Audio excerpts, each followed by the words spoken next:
नमस्कार. मी आसावरी पाटणकर. उद्गारच्या अखंड भारत या यूट्यूब चॅनलवर मी आपल्या सगळ्यांचं स्वागत करते. नेहमीप्रमाणे काही ज्वलंत प्रश्न आणि त्यांची उत्तरं याचा उहापोह आपण करतो आहोत. आपल्या ट्रस्टचे उपसंचालक आणि सर्वांच्या परिचयाचे सुजितदादा भोगले यांच्याशी आपण आज संवाद साधूयात थोडासा. नमस्कार दादा. नमस्कार. अ, सध्या छावा चित्रपटामुळे संभाजीराजे, औरंगजेब आणि अशी सर्व मंडळी यांच्याबद्दल खूपच उहापोह चालू आहे संपूर्ण समाजातच. आता त्याच्यातलं लेटेस्ट म्हणता येईल अशी एक गोष्ट म्हणजे की संभाजीराजांची हत्या ही मनुस्मृतीमुळे किंवा मनुस्मृतीच्या आधाराने केली गेली अशा स्वरूपाचं काहीतरी वावड्याच म्हणायला पाहिजेत, वावड्या उठलेल्या आहेत. आपण त्याच्यावर थोडंसं सांगाल का?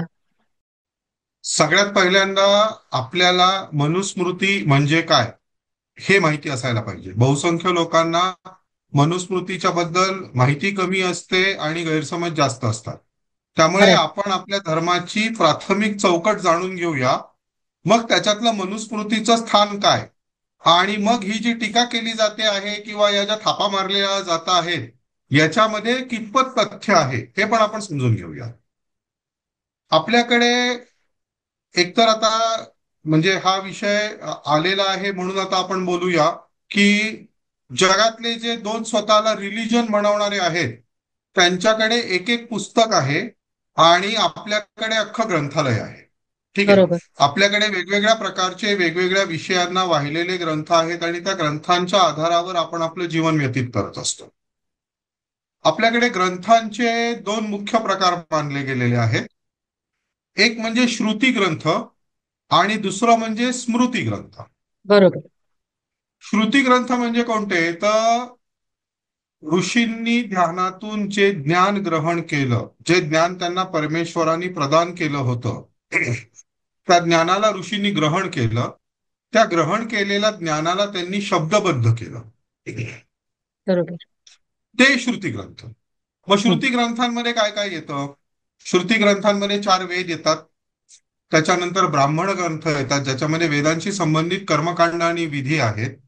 त्यानंतर आरण्य ग्रंथ येतात जे जंगलात राहणाऱ्या साधूंनी किंवा तपस्वींनी जे ज्ञान अर्जित केलं आणि त्याला त्यांनी शब्दबद्ध केलं ते आरण्य ग्रंथ येतात. त्यानंतर उपनिषद येतात. उपनिषद म्हणजे वेदांचा सार आहे असं आपण म्हणतो.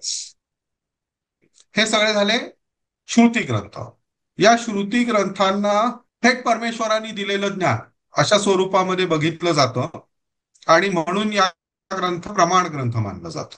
आता इथे एक लक्षात घ्या की चारही वेदांमध्ये जे आहे लौकिक जगताचं संपूर्ण ज्ञान समाविष्ट आहे. मग बरोबर. याच्यामध्ये निसर्गाचं किंवा आपल्या अंतराळमालेचं किंवा संपूर्ण जगतामधील सगळ्याच गोष्टींचं ज्ञान वेदांमध्ये समाविष्ट आहे. बरोबर. वेदांमध्ये कुठेही अ, ज्याला आपण दंडविधान म्हणतो अशा पद्धतीची कशाचीच रचना वेदांमध्ये नाही किंवा श्रुती ग्रंथांमध्ये नाही. मग दुसरा प्रकार आहे स्मृती ग्रंथ. स्मृती ग्रंथ हे संहिताबद्ध केलेले. हे ग्रंथ मानवी समाजासाठी मार्गदर्शक आहेत. पण या ग्रंथांचा पाया सुद्धा वेदच आहे. मग म्हणजे स्मृती ग्रंथांमध्ये अ, म्हणजे मी फक्त थोडंसं उलगडून सांगण्याचा प्रयत्न करते की वेद जेव्हा अस्तित्वात होते किंवा उपनिषदांपर्यंतचा काळ किंवा हे जे सगळे श्रुती ग्रंथ आहेत तोवर मानवाचं जीवन हे बऱ्यापैकी निकोप, निसर्गाला अनुरूप आणि उन्नत स्तरावरचं होतं. आणि त्याच्यासाठी आपल्याकडे एक शब्द आहे अप्रमादी होतं. कुठल्याही बरोबर. प्रकारचा प्रमाद त्यावेळेला मानव करत नव्हता.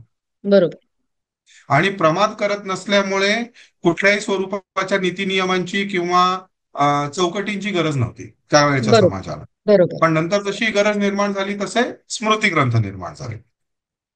मग स्मृती ग्रंथांमध्ये वेदांमधलेच काही मुद्दे घेतले गेले आणि हं. त्या आधारित एका आदर्श समाजाची कल्पना केली गेली. मग हं. या स्मृती ग्रंथांमध्ये वेगवेगळ्या प्रकारचे स्मृती ग्रंथ आहेत. काही ग्रंथ हे धर्मशास्त्र स्वरूपाचे ग्रंथ आहेत. हं. ज्याला आपण मनुस्मृती, याज्ञवल्क्य स्मृती, पराशर स्मृती, देवल स्मृती म्हणून ओळखतो. हं, काही इतिहासाचे ग्रंथ आहेत, जसं रामायण आणि महाभारत हे स्मृती ग्रंथ आहेत, बरोबर पण ते इतिहास ग्रंथ आहेत. ते इतिहास बरोबर. सांगतात. हं, त्यानंतर आहेत 18 पुराणं. मग 18 पुराणांमध्ये वेगवेगळ्या देवांच्या अ, कार्यावरती, जीवनावरती किंवा त्यांच्या उपासना मार्गावरती प्रकाश टाकण्याचा प्रयत्न केला गेला आहे.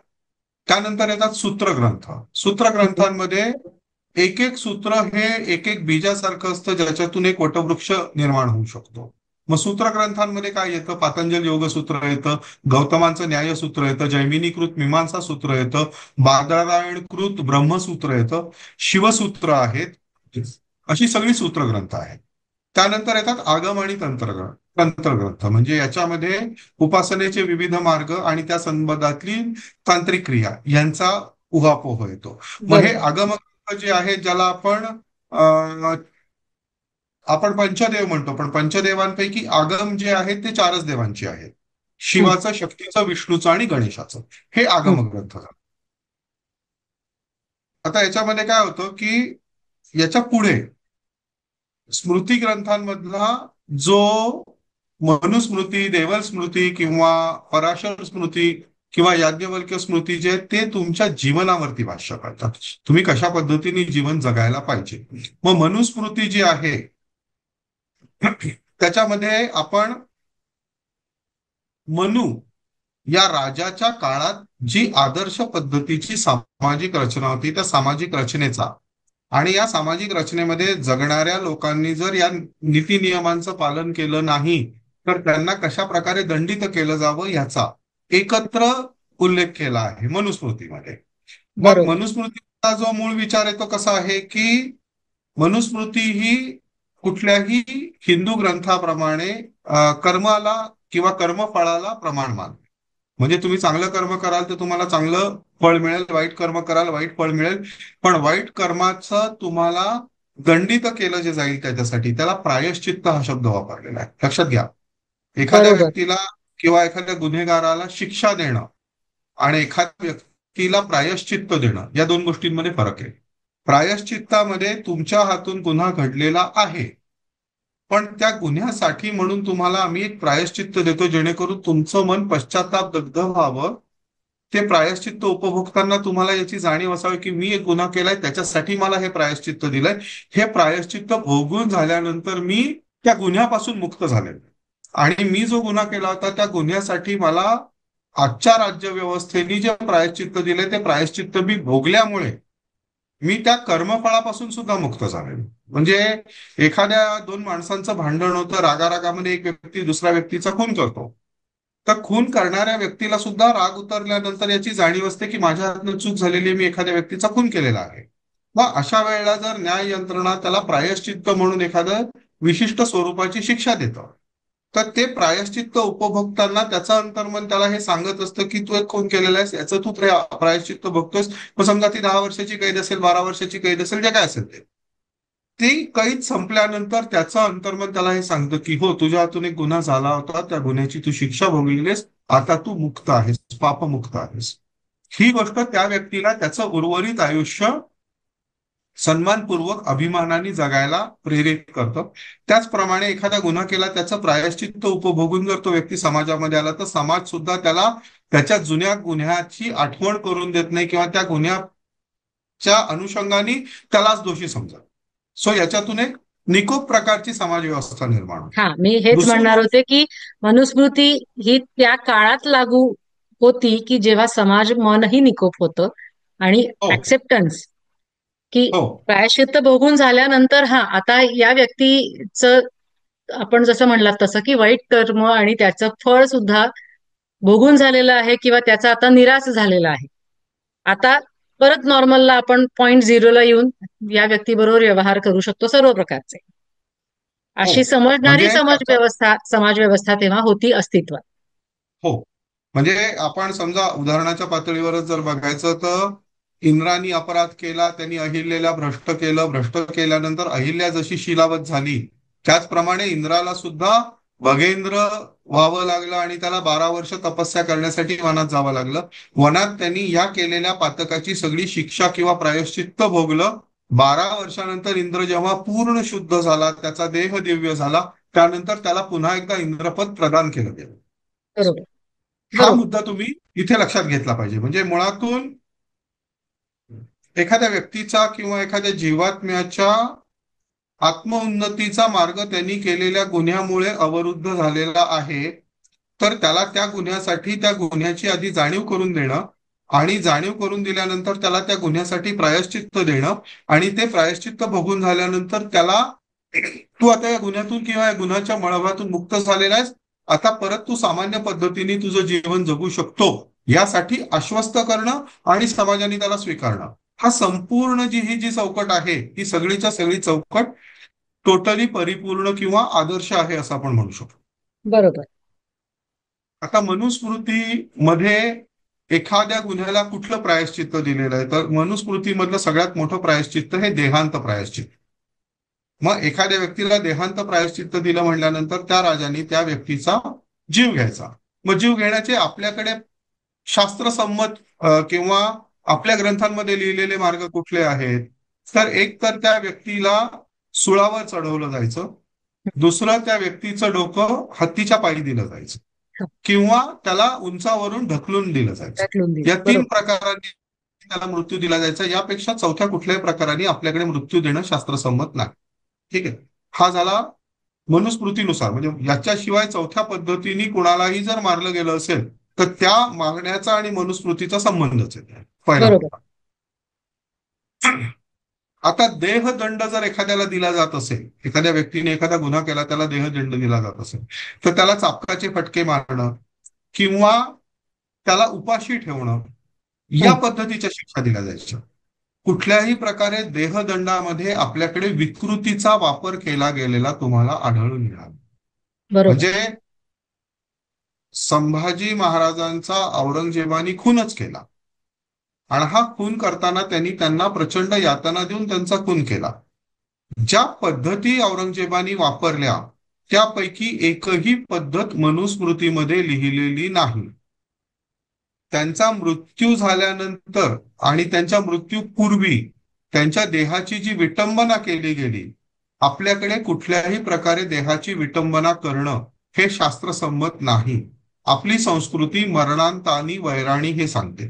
बरोबर. त्यामुळे कुठल्याही प्रकारे कितीही बादरायणी संबंध जोडण्याचा प्रयत्न केला गेला, तरी मनुस्मृती आणि संभाजी राजांचा केलेला क्रूर खून याची परस्परांची सांगड घालता येणं अशक्य आहे. आता इथे मला जे एक लोक इथे मला एक उदाहरण आठवतंय, म्हणजे ह्याच उदाहरणपेक्षा घालून दिलेला आपण पायंडाच म्हणू, की जेव्हा अफजल खानाचा वध केला महाराजांनी, आणि अफजल खानाचं मुंडकं आणलं होतं संभाजी कावजेंनी जिजाऊ आईसाहेबांच्या समोर, तेव्हा क्षणभर बघितल्यानंतर त्यांनी म्हटलेलं आहे की व्यक्ती संपली, वैर संपलं, आता याचं यथोचित दफन करा आणि त्याचं मुंडकं कोनाड्यात बसवून ठेवा. म्हणजे तिथे त्यांनी, आपण आता जसं म्हणलं तसं औरंगजेबाने जसे हाल केले, तसं त्या देहाचे सुद्धा देहाची त्यांनी हाल विटंबना नाही करणं केले. आपल्याकडे शास्त्रसंमत नाही, हा, नाही म्हणजे मी शास्त्रसंमत नाही. मुद्दामून हे उदाहरण सांगितलं, कारण जे लोक या पद्धतीचे हे करतायत, आरोप करतायत किंवा या पद्धतीचे स्टेटमेंट्स करतायत, त्यांना हेही थोडं माहिती असू दे किंवा आपण लक्षात आणून देऊयात त्यांच्या. हा झाला शास्त्राचा भाग. आता ह्या लोकांचा जो आरोप आहे, या आरोपातला खोडसाळपणा आणि खोटारडेपणा आपण समजून घेऊयात. आग्र्याहून ज्या वेळेला शिवाजी महाराज आणि संभाजी महाराज निघाले, आता त्यांना माहिती होतं आपल्या मागावरती मुघल सैनिक असणारे. हो. बाप लेकांची जोडी कुठेही दिसली तर ती सगळ्यात पहिल्यांदा पकडली जाणारी 100% सत्य होतं. त्यामुळे बरोबर. दोघांचाही जीव वाचण्यासाठी दोघांनी एकमेकांपासून विलग होणं अत्यंत आवश्यक होतं. मग संभाजी राजांना महाराजांच्याच पदरी असलेल्या सेवकांचे काही नातेवाईक वाराणसीमध्ये राहत होते, त्यांच्या घरी सोडलं गेलं. आता एक अनोळखी मुलगा आलेला आहे आणि आपल्यावरती परचक्र आहे, अशा परिस्थितीमध्ये ज्यांनी त्यांना सांभाळ करण्याची जबाबदारी घेतली, त्यांनी सुद्धा किती मोठी रिस्क घेतली होती याचा आपण विचार करू शकतो. मग नक्की. आजूबाजूच्या लोकांना संशय येऊ नये म्हणून संभाजी राजांचं त्यांनी क्षौर केलं, त्यांची मुंज केली. हो. ब्राह्मणी पद्धतीने मुंज केली, ब्राह्मणी पद्धतीने यज्ञोपवीत घातला आणि ब्राह्मणी पद्धतीने तिथे संभाजी महाराजांनी वेदविद्या ग्रहण सुद्धा केलेली आहे. बरोबर. हा सगळा घटनाक्रम एका बाजूला चालू होता. क्षत्रिय म्हणून छत्रपती शिवाजी महाराजांना किंवा संभाजी महाराजांना सुद्धा उपनयन संस्काराचा अर्थात मुंजीचा अधिकार होता. आता मुंजीच्या संदर्भात सुद्धा जे खोटारडे तो या ठिकाणी सांगणं खूप आवश्यक आहे की क्षत्रियाचा जर उपनयन संस्कार केला गेला तर क्षत्रियाला जे जानवं घातलं जायचं किंवा यज्ञोपवीत घातलं जायचं ते धनुष्याला आपण जी धागा लावतो त्याला आपण प्रत्यंचा म्हणतो. तो बरोबर. प्रत्यंचा ज्या धाग्याची बनवलेली असते तो धागा हा क्षत्रियांनी यज्ञोपवीत म्हणून धारण करायचा असतो. ब्राह्मणांसाठी सुती धागा आहे. वैश्यांसाठी सुवर्णाची सुवर्णाची दोरी किंवा हो. सुवर्णाचा धागा जागा. आहे. जागा. आणि शूद्रांसाठी चामड्याचा धागा आहे. पण उपनयन संस्काराचा अधिकार चौघांनाही, आहेच. वेदविद्या ग्रहण करायचा अधिकार चौघांनाही. ही आपली प्राचीन संस्कृती आहे. मधल्या काळामध्ये या लोकांनी जो खोटा प्रचार केलेला आहे तो आपण सोडून दिला पाहिजे बाजूला. आता संभाजीराजांनी बऱ्याच प्रमाणात वेदविद्या ग्रहण केली, संस्कृत भाषा उत्तमरित्या शिकले. त्यामुळे छत्रपती शिवाजी महाराज हयात असतानाच संभाजीराजांनी बुधभूषण हा ग्रंथ लिहिला. अत्यंत उत्तम ग्रंथ आहे. त्या ग्रंथामध्ये संभाजीराजांनी आपल्या वडिलांचा उल्लेख म्लेंछ क्षय दीक्षित असा केलेला. हो. ठीक आहे. आता संभाजीराजांना औरंगजेबाने पकडल्यानंतर त्यांनी त्यांचे हाल केले, प्रचंड हाल केले. आता आपण जर समजा एका क्षणासाठी या सगळ्या दुष्ट लोकांचा जो तर्क आहे तो 100% खराच समजूया की संभाजीराजांची मनुस्मृतीनुसारच हत्या केली गेली. ठीक आहे. मनुस्मृतीनुसार अशी हत्या करण्याचे संभाजीराजांचं नाव वगळता ऐतिहासिक एक तरी पुरावा गेल्या 5,000 वर्षातला या लोकांनी दाखवून द्यावा. ठीक बरोबर आहे. आहे. आणि मी औरंगजेबाच्याच कारकिर्दीत औरंगजेबाने स्वहस्ते हो. केलेल्या अशा क्रौर्याच्या प्रयोगांची यादी सांगतो. बरोबर. ठीक आहे. आता सगळ्यात पहिल्यांदा संभाजीराजांचे कसे छळ केले गेले हे आपण सगळ्यांनी त्या चित्रपटात बघितले, आपण सगळ्यांनी वाचलेलं आहे. त्याची पुनरुक्ती नको, कारण सध्या बलिदान मास चालू आहे, आपल्या सगळ्यांनाच त्याचा त्रास होईल. त्रास पण होतो. बरोबर आहे. आता आपण औरंगजेबाच्या कारकिर्दीकडे बघूया. औरंगजेबाला होते 3 भाई. दारा शुकोह होता आणि अजून त्याला 2 भाऊ होते. तर याच्यापैकी दारा शुकोह हा ज्याला आपण लिबरल मुस्लिम म्हणू शकतो अशा पद्धतीचा.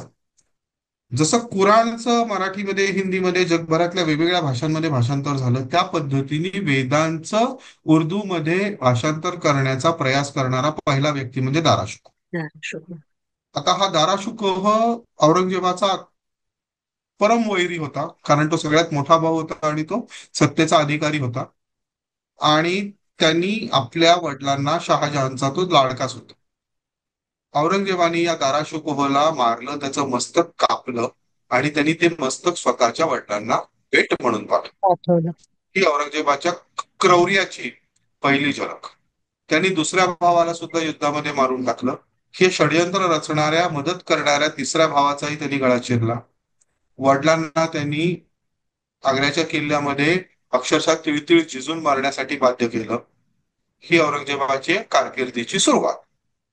गुरु गोविंद सिंहांना 4 मुलं होती. अजित सिंह, झुंजार सिंह, जोरावर सिंह आणि अजून एक त्याला भाऊ होता. त्याच्यातला जोरावर सिंह आणि त्याचा भाऊ हे दोघ जण वयानी अनुक्रमे 6 वर्ष आणि 9 वर्षाची होती. आणि त्यांना औरंगजेबानी पकडला. पकडल्यानंतर त्या मुलांना त्यांनी इस्लाम कबूल करा सांगितलं. त्यांनी इस्लाम कबूल करत नाही सांगितलं. 6 वर्षाच्या आणि 9 वर्षाच्या लहान मुलांना औरंगजेबाने भिंतीमध्ये चिणून मारून टाकलं. बाकीच्या 2 भावांचा सुद्धा, ते एक जण 17 वर्षाचा होता, एक जण 14 वर्षाचा होता, त्यांचा सुद्धा त्यांनी अत्यंत क्रूर पद्धतीने जीव घेतला. त्याच्यानंतर बंदा बैरागी म्हणून शिखांचेच एक धर्मगुरू होते. हम्म. त्यांच्या 8 वर्षाच्या मुलाला मारून टाकलं त्यांच्या डोळ्यासमोर. त्याचं हृदय उपसून काढलं आणि ते हृदय त्यांनी बंदा बैरागींना खायला घालण्याचा प्रयत्न केला. अर्थात त्यांनी ते खाल्लं नाही. त्यानंतर त्यांनी बंदा बैरागींचा सुद्धा तितक्याच क्रूरपणे खून केला. त्यामुळे औरंगजेबाने त्याच्या कारकिर्दीमध्ये परम क्रौर्याचं प्रदर्शन करत असे कमीत कमी 10-20 मोठे मोहरे मारलेले आहेत. हे त्याच्याच बखरकारांनी त्यांच्या बखरींमध्ये अत्यंत गौरवपूर्ण पद्धतीने वर्णन केलेलं आहे. किंबहुना औरंगजेबाच्या संभाजीराजांचे त्यांनी जे हाल केले त्या संदर्भात सुद्धा त्यांनी जे काय केलं ते बखरींमध्ये व्यवस्थित नोंदवलं गेलेलं आहे. लिहिलेलं आहे. आणि हो. कुठेही बखरीमध्ये जवळपास सुद्धा ब्राह्मण, हिंदू किंवा मनुस्मृती हा शब्द येत नाही, येऊ शकत नाही. असं असताना सुद्धा मनुस्मृती, ब्राह्मण आणि औरंगजेब ही सांगड घालण्याचा प्रयत्न का होतो? कारण मनुस्मृती आणि ब्राह्मण या दोघांची सुद्धा या पुरोगामी मंडळींच्या मनामध्ये प्रचंड दहशत आहे. धर्मावरील लोकांची निष्ठा विस्विषित होऊ नाही याच्यासाठी भांडण्याचं काम ब्राह्मण करत आलेला आहे. म्हणून ब्राह्मण त्यांना त्यांच्यासाठी शत्रू वाटतात. बरोबर. मनुस्मृतीच्या बद्दल असं आहे की मनुस्मृती मूळ स्वरूपात जी होती ती ज्या समाजाच्या साठी रचली गेलेली होती, बरोबर. त्या काळातली जी सामाजिक परिस्थिती होती त्यानुसार ती आदर्श होती. कालौघामध्ये जसं समाजाचं अधःपतन होत गेलं तसं मनुस्मृतीतले नियम बदलले जायला पाहिजे होते, जे दुर्दैवाने बदलले गेले नाही. मनुस्मृतीमध्ये कर्मावर आधारित वर्णव्यवस्था होती, बरोबर. वृत्तीवर आधारित वर्णव्यवस्था होती, कर्मावर आधारित जाती व्यवस्था होती, कौशल्यावर आधारित जाती व्यवस्था होती. हिला नंतरच्या काळामध्ये जन्मावर आधारित वर्णव्यवस्था आणि जन्मावर आधारित जाती व्यवस्था असं केलं गेलं. याच्यामुळे काय झालं की पिढ्यानपिढ्या काही समाजांचं शोषण होत गेलं. हे दुर्दैवाने खरं आहे.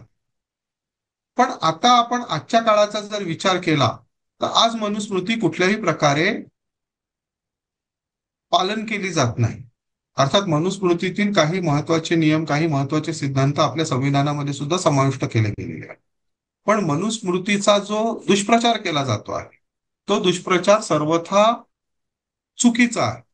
पण एका वेगळ्या दृष्टीने आपण जर बघितलं तर संविधान लागू झाल्यानंतर सुद्धा 75 वर्षांनी आज आपल्या देशामध्ये मनुस्मृतीची दहशत का आहे? तर त्याचं एक कारण मला इथं सांगावंसं वाटतं की एक गुन्हा आहे. त्या गुन्ह्याकडे समजा मनुस्मृती कसं बघते हं. आणि संविधान कसं बघतं या बरोबर. दृष्टीने जर तुम्ही बघितलं तर तुम्हाला मनुस्मृतीतील काही सिद्धांत हे संविधानापेक्षाही अधिक चांगले किंवा उत्तम असल्याचं लक्षात येतं. मनुस्मृतीमध्ये सगळ्यात महत्वाचा नियम काय होता तर जो व्यक्ती ज्ञानी आहे त्याच्याकडे पैसा नसला पाहिजे. जो बरोबर. व्यक्ती कष्ट करून पोट भरतो त्याला कितीही पैसा कमावण्याची तुम्ही मुभा दिली पाहिजे. म्हणजे मनुस्मृतीनुसार जर आजच्या ब्राह्मणांनी जगायचं ठरवलं तर मनुस्मृतीमध्ये असं सांगितलंय की ज्या ब्राह्मणाच्या घरात 30 दिवसांपेक्षा अधिकचा अन्नसाठा आहे तो ब्राह्मण नाही. आता हा नियम आपण अन्नाच्या बाबतीत पाहतोय, बाकी कुठल्याही भौतिक सुखांचा अजून आपण उल्लेखच केलेला नाही. केलेला तर नाहीये. असा जर एखादा ब्राह्मण असेल आणि त्यांनी सुद्धा 5 घरं रोज भिक्षा मागून त्याला त्याचं पोट भरणं अनिवार्य आहे. आता ह्या नियमाचं आज पालन कोण करू शकणार आहे? किंवा असा वेदशास्त्र संपन्न ब्राह्मण जो फक्त वेद ग्रहण करणं आणि वेदांचं ज्ञान समाजाला देणं एवढं एकच काम करतोय तर त्याच्या चरितार्थाची जबाबदारी समाज उचलतोय. समाजात 5 घरं त्यांनी भिक्षा मागितली की त्याच्यावरती त्यांनी त्याचं चरितार्थ चालवायचा आहे. असा ब्राह्मण एखाद्या चक्रवर्ती राजाच्या दरबारात जरी गेला तर राजाने त्याच्यासाठी सिंहासन खाली करून खाली बसायचं, तो ब्राह्मण त्या सिंहासनावर बसेल. हा जो सगळा बहुमान आहे हा त्या ब्राह्मणाला नाही, तो फाटकाच आहे. त्यांनी बरोबर आहे. ग्रहण केलेला, त्यांनी अर्जित केलेला, ज्ञानाला दिलेला तो ज्ञानाला. सन्मान आहे. एकदम आज आपल्याकडे कुठला मुख्यमंत्री किंवा कुठला पंतप्रधान अशा वेदशास्त्र संपन्न ब्राह्मणासाठी स्वतःची खुर्ची खाली करून खाली बसू शकतो? आपण हे करू शकत नाही. आपल्या समाजात तितका उन्नत किंवा तितका प्रगल्भ राहिलेला नाही. त्यामुळे मनुस्मृतीचे वारंवार दाखले देऊ नये. पण तरी सुद्धा एक टेस्ट केस म्हणून मी तुम्हाला मनुस्मृती आणि संविधान तुलना करून सांगतो, म्हणजे तुमच्या लक्षात येईल की विशिष्ट प्रवृत्तीच्या लोकांना मनुस्मृती का बोचते. हं. आता सध्या एक प्रचंड पेटलेलं प्रकरण आहे ते म्हणजे एक पत्रकार आहेत प्रशांत कोरटकर म्हणून. बरोबर. त्यांनी छत्रपती शिवाजी महाराजांबद्दल खूप घाणेरडी भाषा वापरली. त्यानंतर त्यांच्यावरती गुन्हा दाखल झाला.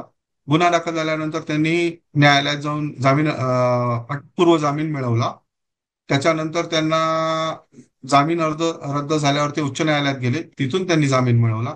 तिथलाही जामीन रद्द झाल्यानंतर त्यांनी चक्क पळ काढला, ते जाऊन बसले तेलंगणामध्ये आणि सगळीकडे अफवा उडवून दिली की ते दुबईला पळून गेलेले. पण पोलिसांनी शेवटी त्यांना पकडून आणलेला. आता संविधानानुसार काय होईल? तर छत्रपती शिवाजी महाराजांचा अपमान केला या एका गोष्टीसाठी त्याला 2 महिने, 3 महिने, 6 महिन्याची शिक्षा होईल. त्यातही पत्रकार आहे, सामाजिक स्थान आहे, म्हणून 6च्या ऐवजी कदाचित न्यायालय 3 महिन्याची शिक्षा देईल. 3 महिने तो माणूस तुरुंगामध्ये राहील आणि 3 महिन्यानंतर तो बाहेर येईल. ही झाली. याच्यात या 3 महिन्याच्या कालावधीत किंवा त्याला जी शिक्षा दिली त्या कालावधीत कुठेही त्यांनी अंतर्मुख व्हावं किंवा त्याला त्याच्या गुन्ह्याची जाणीव व्हावी किंवा त्याला त्याच्या गुन्ह्याचा पश्चाताप व्हावा, भविष्यात त्यांनी शिवाजी महाराजांचा अशा पद्धतीने किंवा कुणाचाच अशा पद्धतीने अवमान करू नये यासाठी संविधानाने काही केलंय? काही केलं नाही. पोलिसांनी काही केलंय? काहीही केलं नाही. तशा पद्धतीचा विचार किंवा तशा पद्धतीची प्रोव्हिजन आपल्या संविधानात आहे? आपल्या संविधानात नाही. आता हेच प्रकरण आपण मनुस्मृतीमध्ये जर हाताळायचं हं, म्हणलं तर काय होऊ शकतं? हं. तर मनुस्मृतीमध्ये सगळ्यात पहिल्यांदा त्याला हे विचारलं जाईल की तू केलेला गुन्हा तुला मान्य आहे किंवा नाही. बरोबर. तो एक तर हो म्हणेल किंवा तो नाही म्हणेल. तो नाही जर म्हणला तर त्याच्या विरुद्ध इतके सबस्टेन्शियल पुरावे आहेत की त्याला ते मान्य करावं लागेल. ठीक आहे. आता त्यांनी त्याचा गुन्हा मान्य केल्यावर त्याला हे विचारलं जाईल की तुला तुझ्या गुन्ह्याचा पश्चाताप होतोय किंवा नाही. आता तो जर म्हणला मला पश्चाताप होतोय तर त्याचं ते बोलणं खोटं सिद्ध होतं, कारण त्यांनी जामीन मिळवण्याचा प्रयत्न केलाय आणि जामीन मिळत नाही म्हणल्यानंतर त्यांनी पळ काढलाय. जर एखाद्या व्यक्तीला आपल्या गुन्ह्याबद्दल पश्चाताप होत असेल तर तो पळ काढणार नाही. त्यामुळे मला पश्चाताप होतो हे त्याचं म्हणणं खोटंच होईल. आता त्याला जर पश्चाताप होत नाही तर तो हा गुन्हा वारंवार करू शकतो. मग बरोबर. हे जाणून अशा पद्धतीने एखाद्या थोर महापुरुषाबद्दल अत्यंत घाणेरड्या भाषेत व्यक्त होणं किंवा वक्तव्य करणं हे कोण करू शकतो? तर मनुस्मृतीच्या दृष्टीने जो व्यक्ती वृत्तीने शूद्र आहे, शूद्र असा गुन्हा करू शकतो. मग बरोबर. शूद्रांनी जर असा गुन्हा केला तर मनुस्मृतीनुसार त्याला शिक्षा काय? तर शूद्रासाठी त्यांनी सांगितलंय, शूद्राला तुम्ही दैहिक दंड द्या, त्याला शारीरिक शिक्षा द्या, त्याच्याशिवाय त्याची अक्कल ठिकाणावर येणार नाही. मग त्या न्यायानुसार काय होऊ शकेल की प्रशांत कोरटकरांना 5 कोरडे ओढा, 10 कोरडे ओढा असे त्यांच्या पाठीवर चापकाचे फटके मारले जातील. बरोबर. आता तो व्यक्ती पत्रकार आहे, पांढरपेशा आहे आणि जातीने ब्राह्मण आहे. म्हणजे त्यांनी त्याच्या संपूर्ण आयुष्यात कुणाला एखादी झापड मारली असेल किंवा त्यांनी कोणाची तरी झापड खाल्ली असेल याची शक्यता जवळजवळ शून्य आहे. मग अशा व्यक्तीला जेव्हा तुम्ही 10 चापकाचे फटके मारता, त्या फटक्यांनी त्याला प्रचंड वेदना तर होणारच आहे. त्या जोडीला त्याला तितकंच अवमानित झाल्यासारखं वाटणार की मला बरोबर. आज चापकाचे 10 फटके बसलेले आहेत. शाळेतल्या एखाद्या हुशार विद्यार्थ्याला समजा शिक्षक रागवले किंवा त्यांनी फटका मारला तर त्या विद्यार्थ्याला वाईट वाटतं. त्याच पद्धतीने त्या कोरटकरला 10 फटके खाल्ल्यानंतर त्याची अक्कल ठिकाणावर येईल, त्याच्या लक्षात येईल की मी नेमकी काय चूक केलेली आहे. त्यानंतर त्याला जरी तुम्ही मोकळं सोडून दिलं तर 10 फटक्यांचा मार सहन करणारा तो व्यक्ती कमीत कमी 15 दिवस घराच्या बाहेर पडणार नाही. त्याची त्या जखमा भरून यायला, ते वळ भरून यायला त्याला अजून 10-15 दिवस लागतील. म्हणजे महिनाभरासाठी तरी तो त्याच्या घरात एखाद्या दिवा भीतासारखा जगणार आहे. बाहेर पडल्यानंतर तो कुठल्याही सामान्य व्यक्तीबद्दल किंवा कुठल्याही महापुरुषाबद्दल वेडवाकडं वक्तव्य करायचा विचार जरी करू लागला विचार करू. तर त्याला ते 10 फटक्यांची आठवण येईल. माझी पाठ कशी सोलवटून निघाली होती, मला कसं पाठीवरती 1 महिनाभर झोपता आलं नाही, मला किती यातना होत होत्या, ते सगळं त्या माणसाला आठवेल. आणि भविष्यामध्ये कोरटकर कुणाशीही वाकडं वागणार नाही, कुणाशीही चुकीचं वागणार नाही. मनुस्मृतीमध्ये या पद्धतीने गुन्ह्यावरती कायमचं समाधान काढलं जायचं. मनुस्मृतीचा जर वापर केला तर मनुस्मृतीमध्ये अशा पद्धतीच्या छत्रपती शिवाजी महाराज हे थोर आहेत, ते मानक आहेत, महाराष्ट्रातील प्रत्येक व्यक्तीच्या हृदयामध्ये त्यांचं स्थान आहे. त्यांच्याबद्दल वेडं वाकडं बोलणारा माणूस हा विकृतच असू शकतो आणि अशा विकृत माणसाला चक्क्याच्या फटक्यांनीच मारलं पाहिजे. दुसरी कुठलीही शिक्षा त्याच्यासाठी योग्य नाही. आता संविधानाच्या दृष्टीने त्याला 3 महिने किंवा 6 महिन्याची शिक्षा झाली तर काय होईल? 6 महिन्यानंतर एखाद्या हिरो सारखा येईल, 4 न्यूज चॅनेल सुद्धा त्याची मुलाखत घेण्याचा गाढवपणा करतो. त्यामुळे एखाद्या व्यक्ती जर तुम्हाला समाजाला गुन्ह्यापासून मुक्त किंवा गुन्हेगारी मुक्त समाज रचना जर निर्माण करायची असेल, तर मनुस्मृतीतले काही कायदे सुद्धा जोडीने आपल्या संविधानात समाविष्ट करणं आवश्यक आहे. खास करून सध्या जी सगळ्यांचीच तोंड सुटलेली आहेत, सध्या कुठलाही व्यक्ती कुणाबद्दलही काहीही बोलतोय, म्हणजे स्वतःची लायकी असू दे नसू दे, लोक वेड्यासारखे बोलत सुटलेले आहेत. यांना वेसण घालण्यासाठी तरी कमीत कमी 5-10 फटके मारणारी मनुस्मृतीची शिक्षा आपल्या संविधानामध्ये विशेष तरतूद करून घ्यायला हरकत नाही. तर हा विषय असा आहे, मनुस्मृतीचा आणि छत्रपती संभाजी राजांच्या क्रूर खुनाचा अर्थार्थी संबंध नाही. औरंगजेब हा परम हिंदू द्वेष्टा होता. तो एखाद्या हिंदू धर्मग्रंथाला आयुष्यामध्ये हातात घेईल ही सुद्धा शक्यता संभवत शक्यताच नाही. नाही. नाही. त्यानुसार एखाद्याला शिक्षा देणं हे संभवत नाही. त्यामुळे हे जे काय सगळं पसरवलं जातं आहे, हे केवळ समाजातील नीच, हलकट आणि विषारी मनोवृत्ती असलेल्या मनोविकृत लोकांनी पसरवलेली गोष्ट आहे. परत एकदा सांगतो, संविधानामध्ये मनुस्मृतीतला चाबकाचे फटके ओढण्याचा जर कायदा समाविष्ट केला, तर अशा सारख्या बडबड करणाऱ्या लोकांना सुद्धा 10-10 चाबकाचे फटके मारायची वेळ येईल. आणि ही खरी. वेळ येऊ शकते याची त्यांना जाणीव आहे. म्हणूनच ते मनुस्मृतीचा विरोध आणि द्वेष करत असतात. हे त्यामागच्या मागचं खरं गमक आहे. तर हा मुद्दा असा आहे. आणि आपण या पद्धतीने माझ्या मते करंट टॉपिक्स वरती अधूनमधून सेशन्स घेत जाऊ आणि आपण लोकांशी संवाद साधत जाऊ, जेणेकरून आपली भूमिका सुद्धा आपल्याला लोकांच्या पुढे मांडता येईल. नक्कीच उद्गार ट्रस्टच्या मार्फत आपण हे काम सुरू केलेलं आहे आणि ते असंच पुढे चालू राहील, हे नक्कीच. अशाच एका ज्वलंत प्रश्नावरती परत बोलूयात. आपण बघत राहा आमचा चॅनल अखंड भारत. त्याला लाईक आणि सबस्क्राईब जरूर करा. धन्यवाद. धन्यवाद दादा.